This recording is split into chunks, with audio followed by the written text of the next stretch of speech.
110-page diary by Dr. Satish Vimal is really a treat to read.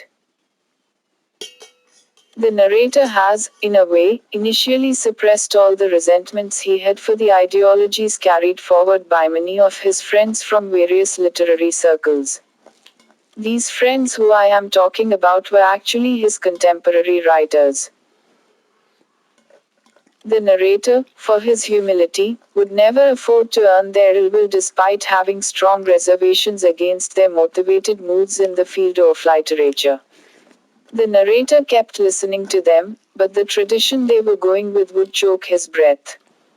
He finally found the way to shed the load off his chest. The misadventures harbored by these people found the mention in the diary that the narrator took his refuge into. This is possibly inspired by the world-famous diary of the young girl. The diary that has been titled as A Dialogue with Silence has been started with the quote of the young girl, Annie Frank, which reads, "I have a great need to get all kinds of things off my chest. Since paper has more patience than people, I decided to write a diary." After reading the book A Dialogue with Silence, I could understand that the narrator had a great need to share the agony inflicted upon him by the opportunists could not decide whom to tell all this. He decided to play safe only after he had a meaningful dialogue with the silence. He allowed both his inside and outside to communicate with the silence. The silence proved a keen listener, a great advisor, and the custodian of all of his sufferings. I, as a keen reader of this beautiful diary, could sum up the musings of the narrator in a couple of pages. My summation could motivate you to read this worth-reading scripture afresh, and when you do this, you will discover more and more valuable things from it. As per my understanding, the narrator felt panicked to see the custodians of his native literature in a compromising mood. He was utterly heartbroken. It was, however, only when he came across some great tinker's plight having met the same scenario, but sticking himself fast to a positive belief that the narrator saw the light in the dark. According to the thinker, the wheel of the time keeps on spinning all the time. Sometimes the dirt and immorality becomes so visible that it appears that it will never die out, but we have to be invariably optimistic and wait the same wheel to bring to the fore the light of virtue and goodness. After every dark night, it is always the bright day. The narrator is surprised to know that the silence is way ahead to understand the chaos the narrator has been beset with. The silence whispers him saying that the writers of his native land are ready to sell their musings at marginalized rates, and that there is a rat race among them for hollow patronages. The narrator is told that with the changing times, their attitudes keep also changing. Perhaps the wheel of the time inspires a change from within. When values undergo change, the attitudes have to reflect the inner change. It is a proven fact that with the dawn of the civilization, when man, for the first time, stepped the first rung of progress, he started dreaming for absolute authority over all creatures. His vanity made him into his own enemy. He thought everything in the world has been created for him who could challenge his authority. He started amassing wealth to buy inner peace, which he was badly lacking, but he could not buy it. He was left devoid of the much-needed peace. The utterances of the silence revealed to the narrator how the writers of his land keep busy making organizations to find a proper stage for voicing their concerns, and when then get the stage they start changing the colors. They start claiming that their literature is as rich as the literature of the leading languages of the world, citing the examples of the bards of the previous centuries. But when it comes to reviving it for keeping its relevance intact, they fail to deliver.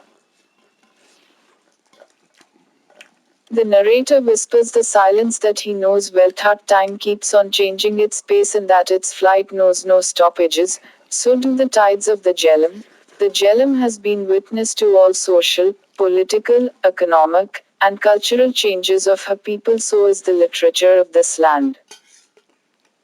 It has kept the record of all materialistic as well as spiritual pursuits of its people. With the changing times, it has kept its relevance intact. We regard it as a mirror of different ages. Tomorrow's literature will be the true representative of tomorrow. Genuine authors have their fingers always on the pulse of time. We hope our authors will realize someday that they have been betrayed by materialistic pursuits, and will return to safeguard real human values and raise the standard of Kashmiri literature. The narrator feels that reading is his compulsion and that he enjoys it. He thinks that he should be proud of this hobby. He has faith that reading enlightens the reader and makes him into a much better human. Meeting people and spending time with them create room for gossips, but reading books and listening to the great thinkers make all the difference. When the narrator reads, he feels that storehouse of his knowledge, his canvas of thinking, his philosophy of life etc. all assume some decent shades. He feels his heart is enlightened and his intellect starts stretching its limbs far and wide. The narrator recalls of reading an essay from a literary magazine which had made him very sad. Some reviewer, while reviewing the works of some author, had descended to target the persona of the said writer. He had termed other critics as foolish as they had previously written in his favor. The narrator feels that his soil still has to await some reliable and honest critics who could help in raising the standard of literature to the desired heights. The narrator is made to understand that literature does not breed at hollow spaces, but every literature has a legacy carried forward by its writers. It is the offshoot of different branches of knowledge, different situations, experiences scattered over a long time span etc. So, while writing the review of literature, it is necessary to keep in mind that there are always different segments and shades of knowledge. Literature is always inspired by social ethics of a nation. Literature finds the yarn for itself from all the disciplines of the civilized society. A critic must be well aware of all these dimensions. The narrator whispers to the silence that with the passage of time, literature makes some values obsolete, and replaces them with the new ones. The ones which are in the currency.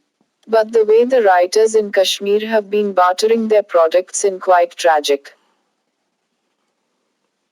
The worst of all tragedies is that, for a writer, if he is acclaimed as being legend for his certain contribution, his all works are tagged discreet without allowing them go through some set procedure.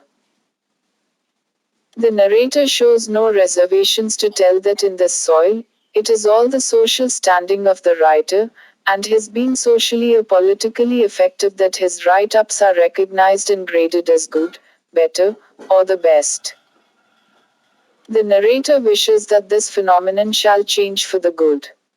The silence is again broken when she shares another malady of some poets who claim that reading other poets make their creativity into a hollow stuff. They prefer to live in their self-made cocoons. The question remains how their personal perception translated into poetry could find takers when they harp on not reading others to keep their productivity uncompromised. The silence whispers to the narrator that common man suppresses and hides his pain by keeping silent, but the writer cannot do so. He brings it into public domain. He speaks out on behalf of the common man. According to the UNESCO, the wars have always been fought in the name of some thought propagated by some writer. In the USA, the war against slavery was initiated by the book Uncle Tom's Cabin, written by Elizabeth Stowe. The American president, Abraham Lincoln, said it publicly that the dwarf writer made the entire America stand on toes. Why do people read literature? Some people appreciate the thought process involved in it. People keep record of how literature has inspired and shaped the civilizations over thousands of years. Reading literature creates strong bonds between the writer and his reader. It initiates unending dialogue between the two. The reader becomes the keen observer of what the writer keeps creating. George Stazin once said that all the words in the city have turned mercilessly wild. In this scenario, it is only some unwritten poem that can inspire a change. Such a poem will have same effect as the mesmerizing songs of the early birds. The silence believes that there lives another man within every man who keeps on peeping through the rugs of time. He is at equal distance from the past and the future. Literature extends the power to look deeper into the fragments of time. It reveals the secret of eternal peace.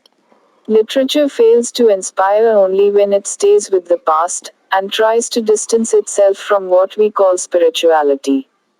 The narrator recounts how he saw, in a seminar, some scholars speaking as if of his heart. The scholars did, in the seminar, shortlist the reasons why Kashmiri literature had come to such a standstill. They had agreed upon the points that the compromising nature of the writers, and the lack of honesty on part of the critics have conspired evenly for this sorry state of affairs.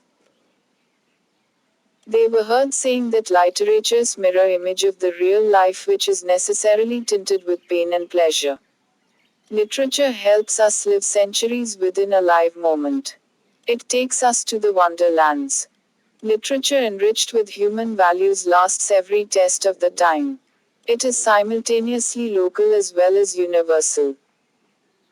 Whenever new ideas, thoughts or values become visible, people addicted to the beaten paths raise hooey and cry.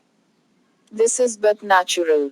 Literature needs to explore new ways. Old values are subjected to amendments in order to keep their relevance intact.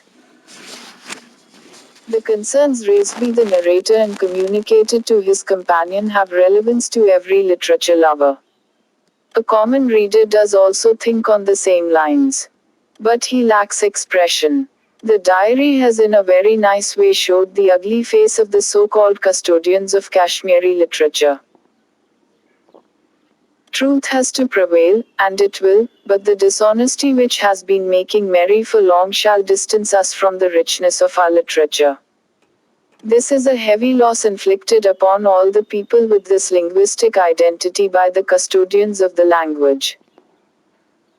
I am all praises for Satish Vimal for doing double favor to the Kashmiri literature.